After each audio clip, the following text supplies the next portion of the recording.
ইরানের সাথে যুদ্ধবিরতির পর বিস্ফোরক এক তথ্য এসেছে সামনে।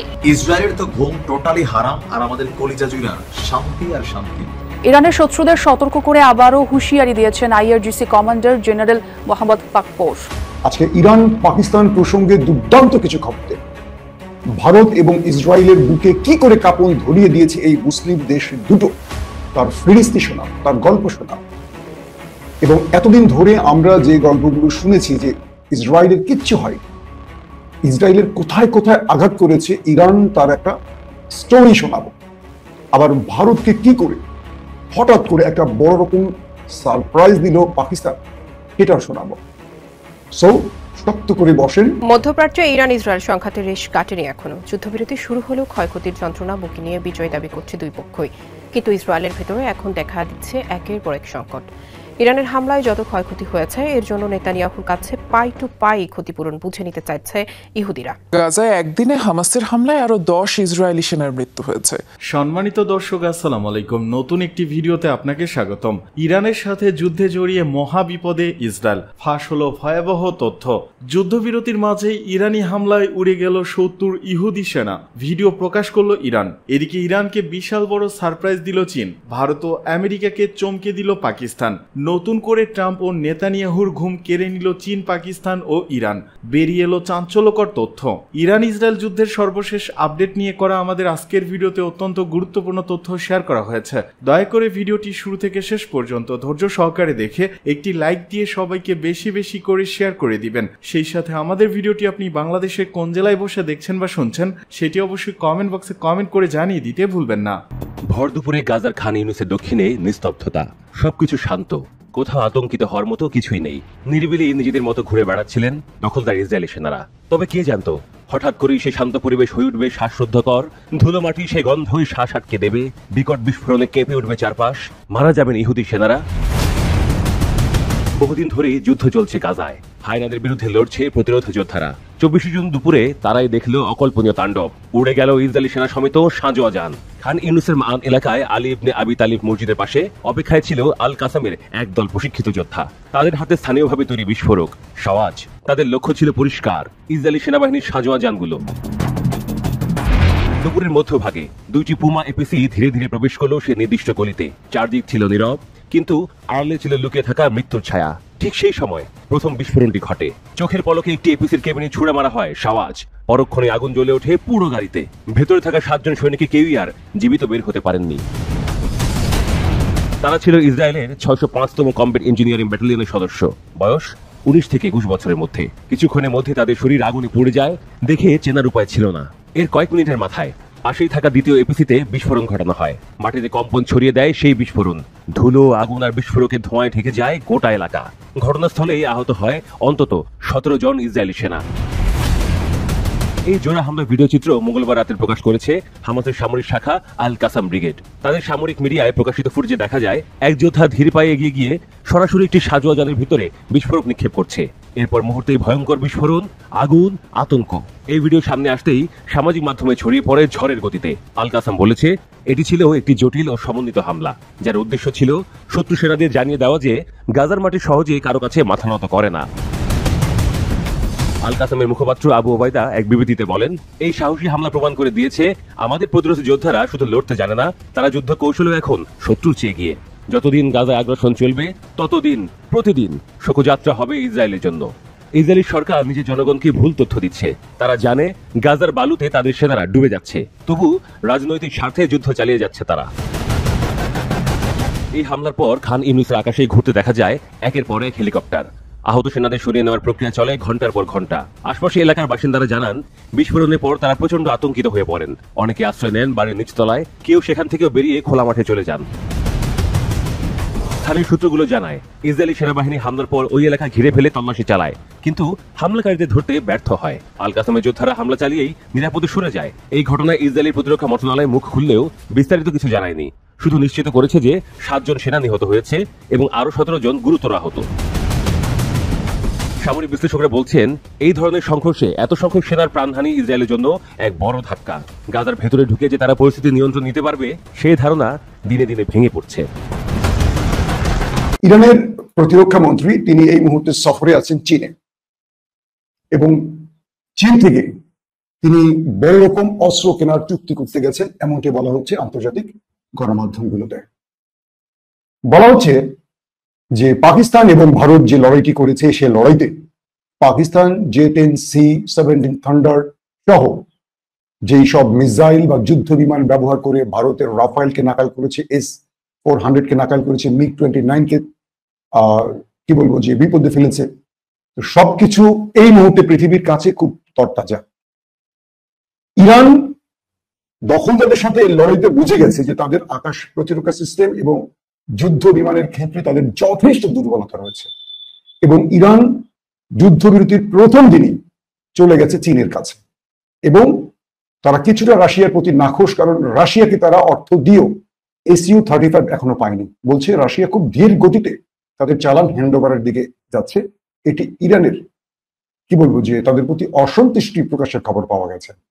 আর যে বিষয়টি আসছে সেটি হলো এবার চীন থেকে আকাশ প্রতিরক্ষা নেবে ইরান, যুদ্ধ বিমান নেবে ইরান, মিসাইলও নেবে। তা ইরান বলছে যে আধুনিক যুদ্ধে অর্থাৎ ইলেকট্রনিক্স ওয়ারফেয়ার বা সাইবার অ্যাটাকে, বা আমরা যদি বলি রাডার সিস্টেম ব্লক করা বা জ্যামিং সিস্টেম গুলোকে, যেটা পাকিস্তান করেছিল ভারতের বিরুদ্ধে, এই বিষয়গুলো ইরান এখন গুরুত্বের সাথে নিচ্ছে, যেগুলো আমরা আগেই বলেছিলাম যে ইরানের এখানে একটু নজর দেওয়া উচিত। ইরান অবশেষে ইসরায়েলের সাথে লড়াই শেষে তারা এই বিষয়টিকে বুঝতে পেরেছে, এবং তারা এখন গুরুত্ব দিয়ে চীনে এসছে প্রতিরক্ষা মন্ত্রী, এবং একটা বড় লিস্ট ধরে তারা এখন চীনের সঙ্গে অস্ত্র চুক্তি করতে যাচ্ছে। বলা হচ্ছে চীন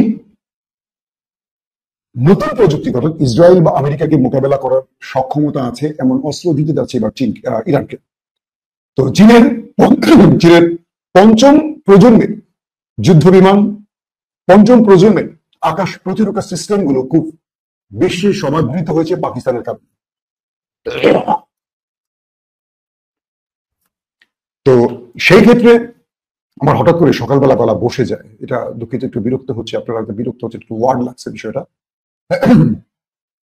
তো চীন এই পঞ্চম প্রজন্মের যুদ্ধ বিমান আকাশ প্রতিরক্ষার সিস্টেম গুলো এখন দিবে ইরানকে, যাতে ইরান জানে যে শিগগিরই দখলদারদের সাথে তাদের আরেকটা লড়াই বাঁধতে যাচ্ছে। কারণ তারা যুদ্ধবিরতিটা মূলত করেছে, বড় রকম ধোলাই খেয়েছে সেখান থেকে নিজেকে রক্ষার জন্য, এবং তারা একটু শক্তি সঞ্চয় করে মারে একটু মলম টলম দিয়ে তারা আবার ফিরে আসবে। তো সেই ক্ষেত্রে ইরান এই অল্প সময়ের মধ্যে যতটুকু দ্রুত সম্ভব পারা যায় চীনের কাছ থেকে এই অস্ত্রগুলো নেবে, এবং বলা হচ্ছে যে চীনও ইরানকে সব রকম প্রযুক্তি বা অস্ত্র দিতে প্রস্তুত। এখন এই প্রযুক্তির মধ্যে আমি বলে দিয়েছি যে তারা যুদ্ধ বিমান নিচ্ছে, তারা আকাশ প্রতিরক্ষা সিস্টেম নিচ্ছে, এবং শত্রুর সিস্টেমকে জ্যামিং করার জন্য ওয়ারফেয়ার সিস্টেম, যেটাকে বলে ইলেকট্রনিক্স ওয়ারফেয়ার, এই প্রযুক্তিগুলো এখন চীন দিচ্ছে ইরানকে। গেল এটি। সবচেয়ে গুরুত্বপূর্ণ আরেকটি খবর পেয়েছি, যেটা আমি চেয়েছিলাম আজকে দুপুরে দেবো, এখন আপনার হালকা একটু টাচ দিয়ে যাই, যেহেতু আপনারা অপেক্ষা আছেন প্রায় 10,000-এর উপর মানুষ। জার্মানির একজন নারী সাংবাদিকের ইন্টারভিউ দিয়েছিলাম, রিপোর্টিং দিচ্ছিলাম জার্মানি একটি গণমাধ্যমে। তিনি বলছেন আমাদেরকে দখলদার দেশটি রিপোর্টিং এর ক্ষেত্রে বলেছিল যে আপনারা যারা বিদেশি সাংবাদিকরা আছেন তারা আমাদের ইসরায়েলের সাংবাদিকদের সাথে যৌথভাবে শুধু বেসামরিক মানুষের আবাসনের রিপোর্ট গুলো করবেন, অর্থাৎ ইরান যে আমাদের হাসপাতাল বা বেসামরিক স্থাপনায় আক্রমণ করছে এই দৃশ্যগুলো আপনারা শুধু ধারণ করবেন। এছাড়া সামরিক গোয়েন্দা কিংবা অস্ত্রাগার, বিমান এয়ারবেস কিংবা কি বলে বিমান ঘাঁটি, এই যে জায়গাগুলো আছে এগুলো রিপোর্ট করতে পারবেন। জার্মানির নারী সাংবাদিক বলছেন যে আমার যতটুকু সম্ভব আমি যা দেখেছি, দখলদার দেশটির বিমান ঘাঁটিকে অক্ষত রাখেনি ইরান, মোসাদ হেডকোয়ার্টারে আক্রমণ করেছে। আমরা বারবারই শুনছি, তিনি বলছেন আমরা বারবারই শুনছি যে ইরানের গুরুত্বপূর্ণ পরমাণু বিজ্ঞানী বা জেনারেলরা প্রাণ হারিয়েছে, কিন্তু দখলদাররা এখন পর্যন্ত স্বীকার না করলেও আমি ধারণা করছি দখলদার দেশটির অনেক বড় বড় গোয়েন্দা অফিসার, সেনা অফিসার এই লড়াইতে প্রাণ হারিয়েছে। কারণ মোসাদ হেডকোয়ার্টারটি কি খালি ছিল? যুদ্ধকালীন সময় তারা সবাই নিঃসন্দেহে আন্ডারগ্রাউন্ডে ছিল না, প্রত্যেকেই অ্যাক্টিভ ছিল যুদ্ধের পরিকল্পনা নিয়ে, কাজ নিয়ে, সেজন্য তারা অফিসে ছিল। তার মানে মোসাদ হেডকোয়ার্টারের আক্রমণে মোসাদের তো বিশাল একটি উচ্চ পর্যায়ের ব্যক্তিদের মারা যাবার কথা, নাম্বার ওয়ান। নাম্বার টু, প্রতিরক্ষা দপ্তরে ইরান যে আক্রমণটি করেছে, প্রতিরক্ষা যে হেডকোয়ার্টার ছিল দখলদারদের, এখানেও বড় একটি গ্রুপ সেখানে ছিল, এদেরও বড় একটি গ্রুপ ইরানের মিসাইল আক্রমণে মারা গেছে ধারণা করছে। তৃতীয়ত, বেন গরিয়ন, নেভারটন এবং তাদের যে বায়োলজিক্যাল রিসার্চ সেন্টার, তাদের যে মোসাদের ট্রেনিং সেন্টার, তাদের যে সিনব্যাতের কি বলবো অফিস, তাদের যে রাফায়েল অস্ত্রাগার, তাদের যে কি বলবো রাসায়নিক বা হিডেন অস্ত্রের যে মজুদ, এই যে জায়গাগুলোর কথা বলছি, এই প্রত্যেকটা জায়গায় ইরান আক্রমণ করেছে। এখানে গুরুত্বপূর্ণ তাদের এবং নিউক্লিয়ার গবেষণাগার যেটা দখলদারদের, সেখানেও ইরান আক্রমণ করেছে। তো এখানে তো প্রত্যেকটি জায়গায় দখলদারদের গুরুত্বপূর্ণ ব্যক্তিরা ছিলেন, একদম টপ, তাদের সর্বোচ্চ মেধাবী লোকরা ছিলেন। এই লোকদের অনেকেরই খবর পাওয়া যাচ্ছে না। এরা এখনো পর্দার অন্তরালে বা আড়ালে, আড়ালে মানে কি, হয় ওপারে গেছেন অথবা তাদের গুরুতর আহত। জার্মান সাংবাদিক বলছেন যে ইরান তাদের গুরুত্বপূর্ণ ব্যক্তিদের হারিয়েছে, কিন্তু ইরান তাদেরও অনেক বিগ বিগ ফিশকে ওপারে পাঠিয়ে দিয়েছে, এমনটি তারা ধারণা করছে। এবং তিনি বলছেন যে আমরা এই খবরগুলো দিতে পারিনি, আমাদেরকে সেন্সর করতে বাধ্য করা হয়েছে, আমাদেরকে সেই ফুটেজ ধারণের ভিডিও করার অনুমতি সরকার দেয়নি, মানে তার দেশ দেয়নি। আমাদেরকে শুধু বলেছে কোথায় নির্বাণী, অসহায় বাণী, আবাসনে যারা বেসামরিক লোক, যারা সাধারণ সিভিলিয়ান, তাদের রিপোর্ট করবে। কোনো বিমান ঘাঁটি করা যাবে না, মোসাদ হেডকোয়ার্টার করা যাবে না, কোনো সেনা ঘাঁটি করা যাবে না, সেনা হেডকোয়ার্টার করা যাবে না, সিনবেতেটা করা যাবে না, মানে এই যে নিষেধাজ্ঞাগুলো ছিল, এগুলোর কারণে আমরা রিপোর্ট করতে পারিনি, কিন্তু আমরা তথ্য পেয়েছি। তার মানে এই আক্রমণে ইরান দখলদার দেশটিকে অনেক বড় রকম সারপ্রাইজ দিয়েছে, যেটা ডোনাল্ড ট্রাম্প ন্যাটোর প্রধানের সাথে তার বৈঠকে বলেছিলেন, ও মাই গড, ইরান তো ওদেরকে ধসিয়ে দিয়েছে। ইরান ওদের যে গুরুত্বপূর্ণ জায়গাগুলোতে আক্রমণ করেছে, ওদের যেই যেই জায়গায় মিসাইল হিট করেছে, এটা কল্পনার বাইরে ছিল। আমেরিকার প্রেসিডেন্ট যখন বলেন যে ইরান ওদেরকে ধসিয়ে দিয়েছে, ওদের মানে দখলদারদের, এরপর আর কিছু বলা লাগে? প্রিয় দর্শক, দখলদারদের এখন চেষ্টা ইরানের নিউক্লিয়ার ধ্বংস করা এবং সেটি কোথায় আছে এই অনুসন্ধান করা, আর দ্বিতীয় টার্গেট আয়াতুল্লাহ আলী খামেনির উপর আরেকটি অ্যাসাসিনেশন চালানো। সব মিলে ইরান একটা চ্যালেঞ্জিং মুহূর্তে। একটা বহুল প্রচলিত কথা আছে, যে ডর গিয়া ও মার গিয়া। বাট ইরানকে দেখে আমার মনে হয় না যে ইরান কোনো অংশে আসলে ভয় পাচ্ছে। দর্শক, কথা বলছি যে কিছুক্ষণ আগে আমি নিউজটা আপনাদেরকে দিয়েছি যে কিভাবে ডোনাল্ড ট্রাম্প তার যে কুটচাল, সেই কুটচালে সফলতা না পেয়ে আবারও নতুন করে আরো একটা পরিকল্পনা করেছে যে ইরানকে বটানোর জন্য আবারও হামলা হবে। বলতেছে যে আগে যেটা চালাইছি গেল কয়েকদিন আগে, এর থেকে কয়েক গুণ আরো বড় আকারে এই অভিযান হবে। কেন? যখন ইরান ঘোষণা দিল যে তারা তাদের পারমাণবিক কর্মকাণ্ড ডেভেলপ করবে, রাইট? তো ট্রাম্পের এমন বক্তব্যে ইরানের প্রতিক্রিয়া কি?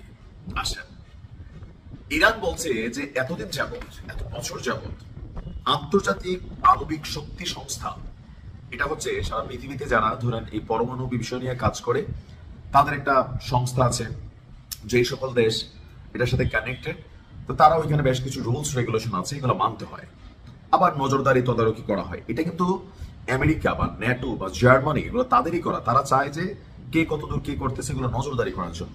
তো ইরান এতদিন যাবত এই আন্তর্জাতিক আণবিক শক্তি সংস্থার সদস্য হিসাবে কিন্তু ছিল।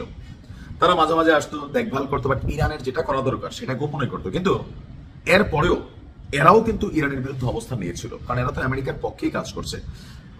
এবং কি আপনি যেখানে এই প্ল্যান্ট গুলা স্থাপন করছেন, এগুলোকে নজরদারি করার জন্য আন্তর্জাতিক আণবিক শক্তি সংস্থার কিছু ক্যামেরা সেট আপ থাকতো, যে আপনি কি করতেছেন, লাইক সিসিটিভি দিয়া আমরা যেমন আমাদের দূর থেকে অনেক কিছু দেখতে পারি, তো এই সংস্থাটা এরকম প্রত্যেকের দেশে রাখতো।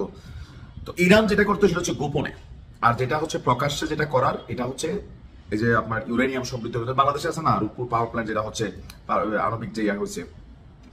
এখন গতকালকে ইরানের যে সংসদ সদস্যরা পার্লামেন্টে একটা বিল তুলছিল যে দেখেন, ইসরায়েলের সঙ্গে যে যুদ্ধবিরতি হয়েছে বা আমেরিকা যে ভাষায় কথা বলছে বা ইসরায়েল যুদ্ধবিরতির ফাঁকে যে অভিযান চালিয়েছে, তো এই সকল কিছুর মূলে যে জিনিসটা আণবিক শক্তি সংস্থার সাথে কানেক্টিভিটি, এটি তারা এখন ছিঁড়া ফেলাই দিলে, মানে আমরা এই শক্তি সংস্থার মধ্যে সদস্য হিসাবে থাকবোই না।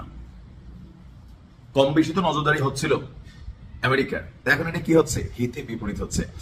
ইরানের নূর নিউজ বলছে দেশটির পার্লামেন্ট জাতিসংঘের পারমাণবিক পর্যবেক্ষণ সংস্থা আন্তর্জাতিক আণবিক শক্তি সংস্থার সঙ্গে সহযোগিতা স্থগিত করার জন্য একটি বিল পাশ করেছে।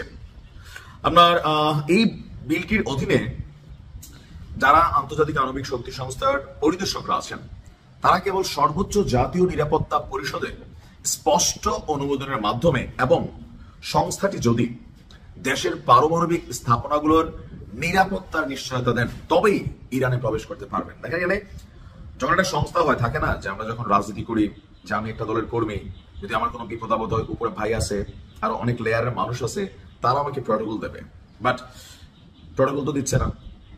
ইরানের মধ্যে যে ইসরায়েল হামলা চালালো কিভাবে চালালো, তাহলে আমেরিকা যে হামলা চালালো কিভাবে চালালো, তারা কি যে জিনিসটা নিয়ে সার্চ করছে এটা পাইছে? পায় নাই। আন্তর্জাতিক আণবিক শক্তি সংস্থা তো বলছিল যে ইরানের কাছে পারমাণবিক বোমা নাই, এরপরে আমেরিকা হামলা চালাইছে। তো প্রশ্ন হচ্ছে আমি ভাই টাকা পয়সা দিচ্ছি, সংগঠনের সাথে জড়িত, আবার আমার উপরে আপনি যে কোনো সময় হামলা চালাবেন, তাহলে এই সংগঠনের সাথে থাইকা লাভ কি? ওই যে প্রথমে বলছি এগুলো হচ্ছে এদেরই সংগঠন। এখন ইরান এই সংগঠন থেকে বের হয়ে যাচ্ছে, প্লাস যদি থাকে তাহলে কাগজপত্রে চুক্তিনামা করে থাকতে হবে। তবে আমার মনে হয় বের হয়ে যাওয়া বেটার। এখন আন্তর্জাতিক আণবিক শক্তি সংস্থা নিশ্চয়তা কই থেকে দিবে? তাদের কি আলাদা আর্মি আছে বা আলাদা কোনো সেট আপ আছে? কিছুই নাই। এগুলো কাদের? তাদেরই। সব বেটার হচ্ছে এটা থেকে বের হয়ে যাওয়া। এদিকে গাজায় ইসরায়েলি হামলায় নিহত আরও 100 ফিলিস্তিনি। আন্তর্জাতিক মহলের যুদ্ধবিরতির আহ্বান উপেক্ষা করে ইসরায়েলি সেনাবাহিনী 2023 সালের অক্টোবর থেকে গাজায় নৃশংস গণহত্যা চালিয়ে যাচ্ছে। এতে এখন পর্যন্ত 56,000-এর বেশি ফিলিস্তিনি নিহত হয়েছে, যাদের অধিকাংশই নারী ও শিশু। ফিলিস্তিনের অবরুদ্ধ গাজা উপত্যকা জুড়ে বুধবার দিনভর চালানো ইসরায়েলি হামলায় কমপক্ষে 100 জন ফিলিস্তিনি নিহত হয়েছেন। আহত হয়েছেন আরও শত শত মানুষ। নিহতদের মধ্যে অনেকেই খাদ্য ও মানবিক সহায়তা নিতে গিয়েছিলেন বলে জানিয়েছে একাধিক হাসপাতাল সূত্র। বৃহস্পতিবার তুর্কি বার্তা সংস্থা আনাদুলু এজেন্সি এক প্রতিবেদনে তথ্য জানিয়েছে। একটি হাসপাতাল সূত্র জানিয়েছে গাজার পূর্বাঞ্চলে জেসাইয়া এলাকায় 2টি বিমান হামলায় অন্তত 17 জন নিহত হয়েছেন, যাদের মধ্যে 2টি শিশু রয়েছে। এই ঘটনায় আরও অনেকে আহত হয়েছেন। মধ্য গাজার নেতজারিম করিডোরে ত্রাণ নিতে গিয়ে ইসরায়েলি বাহিনীর গুলিতে 8 জন নিহত হয়েছে। দক্ষিণ গাজার রাফা শহরের পশ্চিম অংশে 3 জন ত্রাণ প্রত্যাশীকে গুলি করে হত্যা করা হয়েছে। এছাড়া পশ্চিম গাজা শহরের একটি বাড়ি লক্ষ্য করে চালানো বিমান হামলায় 9 জন নিহত হয়েছেন, যাদের মধ্যে 4 জনই শিশু। আহত হয়েছে আরো অনেকে। এদিকে গাজা শহরে একটি বাড়িতে বিমান হামলায় 6 জন নিহত হয়েছে। সাজাইয়া এলাকায় আরো একটি বাড়িতে হামলায় 12 জন নিহত হয়েছে। সেখানে আহত হওয়া অনেকের অবস্থা গুরুতর। গাজার পশ্চিমাঞ্চলে অবস্থিত আল শাতি শরণার্থী ক্যাম্পে একটি বাড়িতে চালানো বিমান হামলায় 5 শিশু সহ 9 জন নিহত হয়েছে। আন্তর্জাতিক মহলে যুদ্ধবিরতির আহ্বান উপেক্ষা করে ইসরায়েলি সেনাবাহিনী 2023 সালের অক্টোবর থেকে গাজায় নৃশংস গণহত্যা চালিয়ে যাচ্ছে। উল্লেখ্য, গাজার সামরিক অভিযান চালানোর জন্য গত নভেম্বর মাসে আন্তর্জাতিক অপরাধ আদালত ইসরায়েলি প্রধানমন্ত্রী বেনিয়ামিন নেতানিয়াহু ও তার সাবেক প্রতিরক্ষা মন্ত্রী ইয়োব গ্যালান্তের বিরুদ্ধে গ্রেপ্তারি পরোয়ানা জারি করেছে। এছাড়াও ইন্টারন্যাশনাল কোর্ট অব জাস্টিসে ইসরায়েলের বিরুদ্ধে গণহত্যার মামলারও দায়ের করা হয়েছে।